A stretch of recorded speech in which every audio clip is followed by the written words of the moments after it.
I think my wife Amy hates me. We've been together since 2018, married since 2022. We had twins last January, and since then she has changed so much.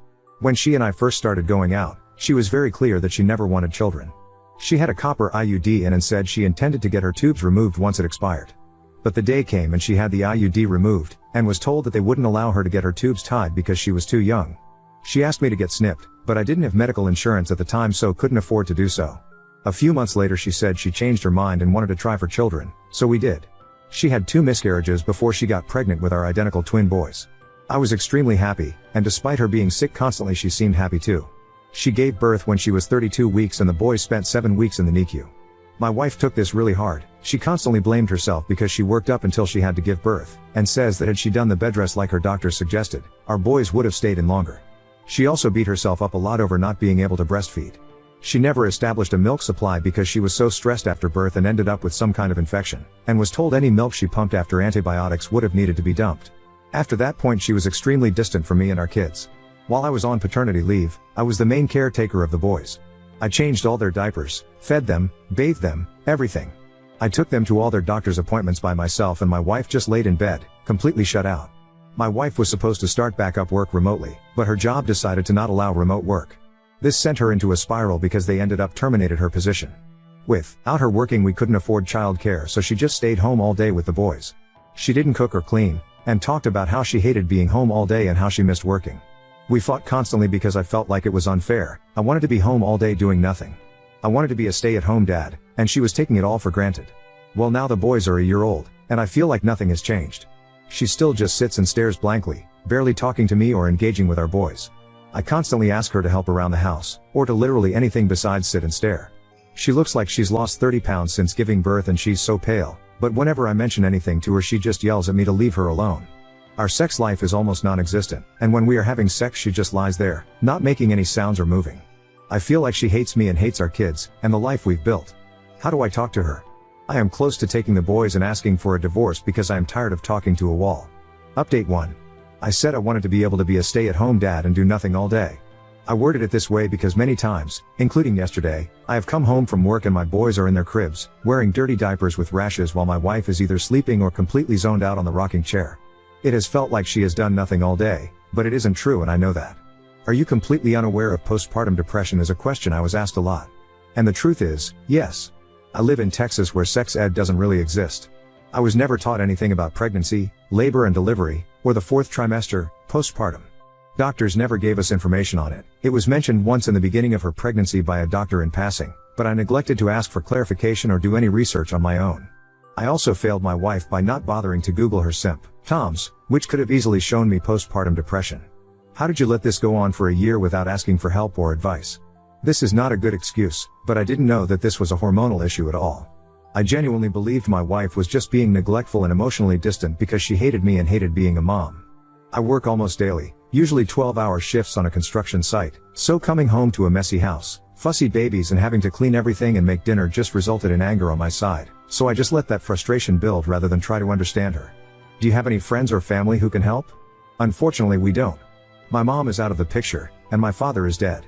My wife's family was abusive to her growing up, and our friends abandoned us due to rumors my mom spread online, where she was telling everyone my wife had 2 abortions rather than 2 miscarriages. You have been having sex with her when she isn't emotionally involved? I should have added more details here, and can see why a lot of people were angry at my comment about our sex life. I honestly thought it was important to add that it has been non-existent, and when we had sex she was uninvolved. My wife after birth was the only one to initiate intimacy, and I believe now it was out of guilt. We haven't had sex in months because I don't say yes anymore and I don't ask for it. I shouldn't have said yes previously and I know it was wrong of me. Do you even love your wife? Of course I love her. I posted this out of anger and frustration, because I believed that it was she who didn't love me anymore and I thought I was the main problem. I made it all about me when it isn't me at all. It's this disgusting and awful disorder that comes after giving birth. I was just so angry because I have asked her to get help so many times and she has either yelled at me to leave her alone or she has just stayed quiet. But now I know that I need to get her help, regardless of if she wants help or not. I am getting her signed up for an intensive outpatient therapy program that is online, so she doesn't have to deal with the trauma of going back to a hospital. I am also going to be hiring cleaning help so my wife has someone home with her, and someone who is able to clean and take care of the chores while my wife is emotionally incapable. I am so sorry to all the birth givers out there who have experienced this hell my wife has been going through, and I feel for the parents who have had to watch their partners go through this. I wish I had informed myself of what was happening, and I can only try better from here on out. I haven't spoken to my wife yet about my intentions, but I plan to when I am off of work. Update 2. I spoke to my wife last night after I got off of work. I started it out by asking her if she had heard about postpartum depression, and she said she did know, that a doctor described it to her right after she gave birth. I asked her if she thought she might be experiencing it, and she said no. She didn't believe postpartum depression would last this long, and I asked her if we could look up statistics and information on it together, so we did. She was pretty quiet while we did this, but when we were done I asked her if she related to anything about it. She told me yes, everything the articles described was exactly how she has been feeling. I then asked her if we could get her signed up for online therapy, and I suggested I hire help for cleaning. She agreed to hiring help, but she is still hesitant on getting emotional support due to her birth trauma. I told her that I would be discussing with the boys' pediatrician on other options that might be helpful for my wife. I haven't brought up relocating yet. I want to give her some time to process our conversation first before adding to it. I called out of work today, and will be taking my wife out to lunch at her favorite spot in town and paying for her to get her hands and toes done. I know it won't come close to making up for my negligence for the last year, but it's a start. Update 3. We were messaged so many resources and guides for navigating through this rough course in our lives, and I will forever be grateful that I posted onto this subreddit. Everyone helped me open my eyes to everything that was going on, things I never would have even considered had I not come here for help. My wife watches Too Hot Takes sometimes, and I usually listen with her while I do dishes or sweep/mop, and thought that maybe this subreddit would be a great go-to for advice on my marriage, because on Reddit and on YouTube comments you all are so brutally honest and to the point, and I knew I needed that to get this shit sorted. You all were so quick to point out my wife's postpartum depression, and directed me in ways that I have fallen short with my wife. Thank you everyone for the constructive criticism and the honesty. I would not have been able to get to this point of reality if I had been coddled and pampered. My wife actually laughed for the first time today when our boys started laughing at the word booty. Boys will be boys, haha. It was the most beautiful sound I have ever heard, and I haven't gotten to listen to it in so long. She seems to be in much better spirits, which I will keep an eye on, as I know sometimes that can be a red flag for suicidal ideation or intentions. My wife had been trying to be more honest with me on how she is feeling in the moment, and we have her established with group therapy starting Monday with orientation. I wish I could say thank you to everyone personally and individually for hopefully helping us save our marriage and potentially for saving my wife's life. I genuinely couldn't have done it with this subreddit. Thank you Too Hot Takes for having such a huge and wonderful platform where people can come and receive advice and honesty. It's a beautiful thing you have here. I'm going to go and start making my wife's favorite dinner and watch the Hunger Games for a movie marathon, something we haven't done in over a year. This will hopefully be my last update and last post in this subreddit if everything goes well. Thank you. End of edit. It's been a day or so since I added an update on my original post, but this update I thought needed its own post if it's allowed. I scrolled through this subreddit to see how others posted their updates and saw a few. Hopefully this is allowed. So after begging for several days, my wife finally gave in and agreed to online therapy. We picked a program we thought would benefit her best, and got it situated. She has an intake phone call tomorrow that will organize her hours, what group she is assigned to, and who her personal therapist is. It's an intensive outpatient group therapy program, goes for about 12 weeks. I have also reduced my hours at work by request, asking for 6 hours on shift during the weekdays, and I am on call during weekends for call-outs. It is temporary, until my wife is better. I have also hired cleaning services to come weekly. She is the wife of a co-worker of mine and she has 3 kids of her own. I spoke to her directly and she offered to help my wife with the boys if my wife ever asks for help, with no extra charge. My wife and I are openly discussing breaking up temporarily. During our discussion last night, my wife opened up about how she hasn't been happy, and how she has had an ongoing online affair with someone. I don't blame her for the affair. I can't imagine how alone she has felt this last year with me working constantly and always putting the boys first.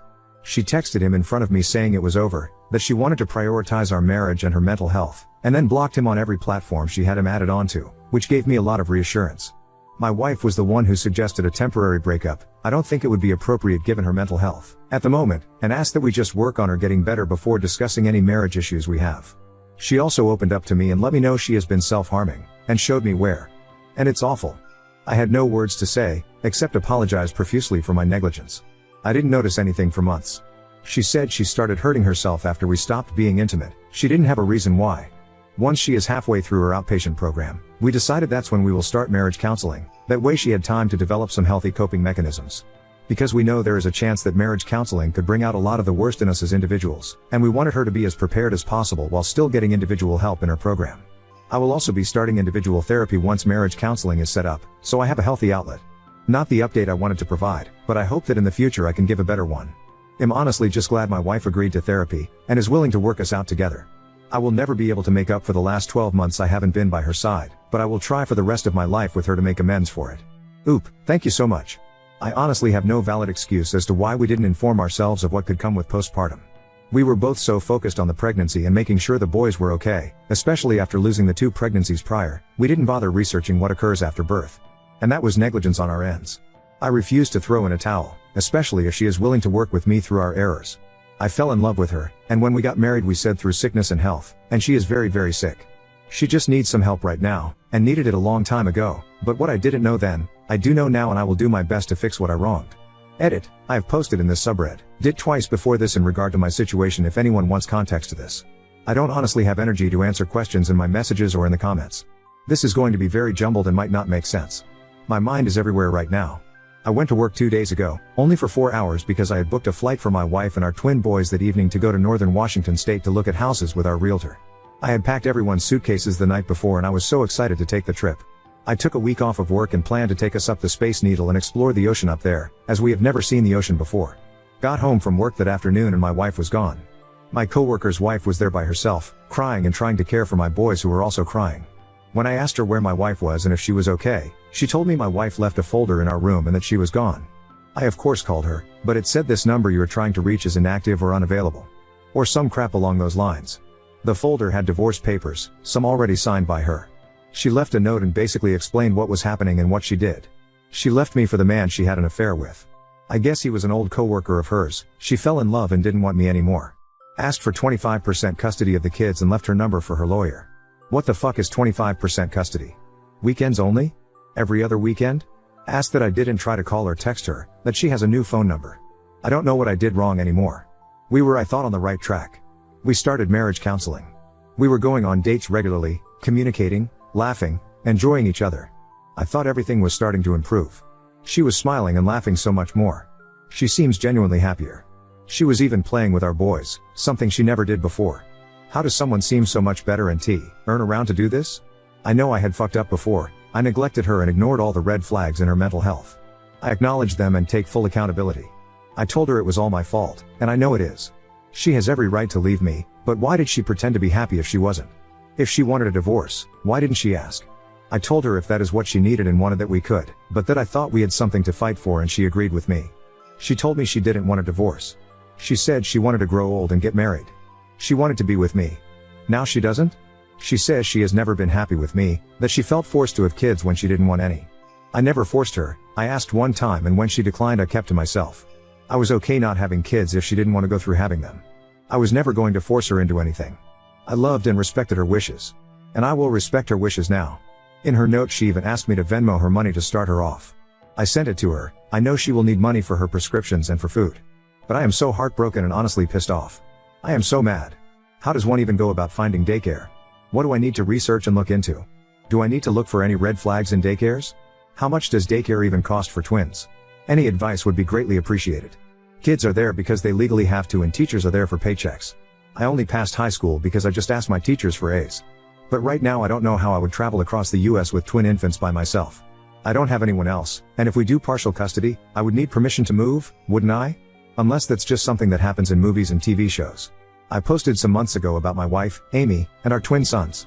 I was asking for advice on her behaviors, which had come out to be postpartum depression. She and I started therapy. Why? And then she told me she has been having an affair for months, and then left me for that affair partner. It's been a few months now, and just as shit started dying down my wife shows up at my fucking doorstep. This was on Monday.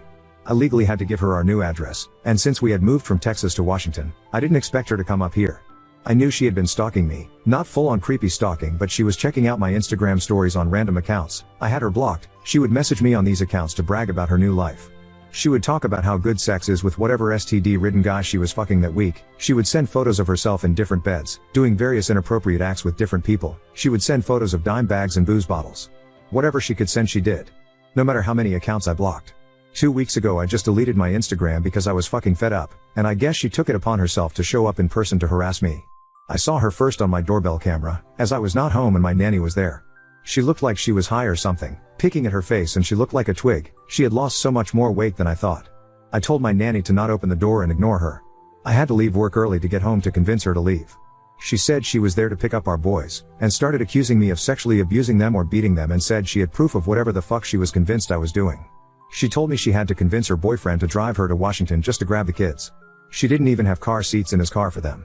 His fucking back seats were full of bottles, cans, just garbage. I didn't even know how to react to her bullshit, so I called the cops and had her removed from the property. I just don't know what to fucking do anymore. She has nothing in Texas, so I'm sure she's going to find some fucking shelter or tent to camp out in close by so she can come harass me. I doubt I can get a restraining order, and I spent all my money buying this house. My boys don't deserve to be forced to go through this shit. They are only a year old, but fuck, I don't want this for them. I don't want her around as they grow up, don't want them to see who she had become, because she has never been like this. She used to be so sweet, funny, loving. She always had a smile on her face, and yeah, she was a little crazy from her trauma, but that crazy was nothing compared to whatever she is now. The Amy I knew would never touch hard substances, she barely drank. She hated the idea of sleeping around. Now she's a fucking drug addict and homeless. Do I get a wellness check on her? Do I try to fight for a restraining order? I don't know what the fuck to do anymore. Now on to second story. Asked my husband to buy a car before my arrival, but now I'm stuck going car shopping straight from the airport. My husband and I have had a rocky relationship. It's been 3 years since we've been married, and I always hoped it would get a bit easier. I feel like we've tried a lot of different things to improve our relationship, but I often find myself feeling defeated and sad because it seems like nothing will ever change. Right now we're in the process of moving. I stayed behind to finish things up at our house, and he's gone ahead to start working. We're literally starting from scratch. I sold everything, including our cars. We have to have a car, so I asked him to buy a car and have it ready for us once I'm ready to move. He's met me with so many excuses and I'm just tired. I'm finally flying to meet him next week, and there's still no car. It's been a month. He mentioned to me offhand the other day that he was planning on buying a car once I fly in. But doesn't that defeat the purpose? All I asked was that he had one ready for when I arrived. I really don't want to go car shopping the second I get off the plane. I was excited and hopeful about the move. We talked about how things were going to change and he seemed so motivated, but now I feel defeated again. I don't even feel angry anymore. What was I expecting? I'm not sure what advice I'm looking for. We get along pretty well when there aren't any big life decisions involved. He's a nice guy, I just don't trust him to take any responsibility in the relationship. I guess, has anyone been in a similar relationship? How did it go? When was it finally enough for you? Is there anything that can change? I'm really interested in starting couples therapy, but I'm afraid of putting effort into something that might not even work. Hoping things get better almost never works. You said you had taken steps to improve things, does that include counseling? If so, it is important to note that he has to want things to improve for them to get better. Based upon the example behavior you provided, he sounds lazy and I doubt he wants to improve your relationship. If you have hit this point, it is probably time to cut your losses and move on. I'm sorry, and good luck. Update 1. After making the post 3 years ago, my husband had made an appointment to go look at cars. I remember feeling really good about everything in that moment. I felt a huge relief knowing that this big thing was finally getting taken care of. When his appointment came, my husband called to tell me some good news. He had seen one car, decided it was good, and told me that this is the one we would be buying. While he was still in the dealership, I asked him to tell me the details, like how much the interest was and how much the car cost. I asked him if he had compared it to Kelley Blue Book to see if it was a fair deal. My husband was kind enough to ask the salesman everything, but after each question he would add, "I'm sorry my wife is making this so difficult." I was pretty hurt and embarrassed by this, and told him so, but he said all my questions were frustrating and were slowing down the process of the one thing I had asked him to do. In the end, he decided to wait for me to arrive so that we could sign for the car together. I ended up getting picked up from the airport and taken straight to the car dealership. We got a good interest rate on the car, but we ended up overpaying by about $7,000. I should have said no to the car and just looked myself, but I was young and embarrassed and I felt like I wasn't being supportive. Thankfully, that car ended up being our only shared piece of property in our divorce. I didn't trust him to refinance the car, so I ended up taking it. We owed so much more money on the car than what it was worth that I couldn't get it refinanced for several months. I ended up trading it in, and even though I'm still in the hole financially because of it, I am so much happier now. We did try therapy before ultimately divorcing. My ex-husband was quite the prodigy. He was cured, his words, not mine, after a week. He said that he had it all figured out and didn't see the point in continuing. He also told me that he was the only one who had ever put any effort into the relationship, and that it was 100% my fault that we were divorcing. He told me that no one would ever love him again if I left and that he might as well off himself because there's no point in going on. When that didn't work, he said that no one would ever love me again and that I was lucky that he has stayed around as long as he did. He then asked me if I would forge his signature on the divorce documents because I was basically forcing him to do it anyways. I did not. Anyway, I'm happy to report that he was successfully able to move on from the trauma I put him through. He's still around, but I've kept my distance because I can't be bothered, so I'm unsure of what he's up to. I was able to find someone after some time. My boyfriend is so kind. Sometimes I feel like it's too good to be true. Then again, I get Twitter-pated when he Does simple things like taking out the trash, cooking, or maintaining a full-time job. So the bar is in hell. He's a great guy, and he does more than the bare minimum, I promise. Looking back, I knew that I wanted a divorce, I just wasn't ready to admit it. My ex-husband didn't love or respect me.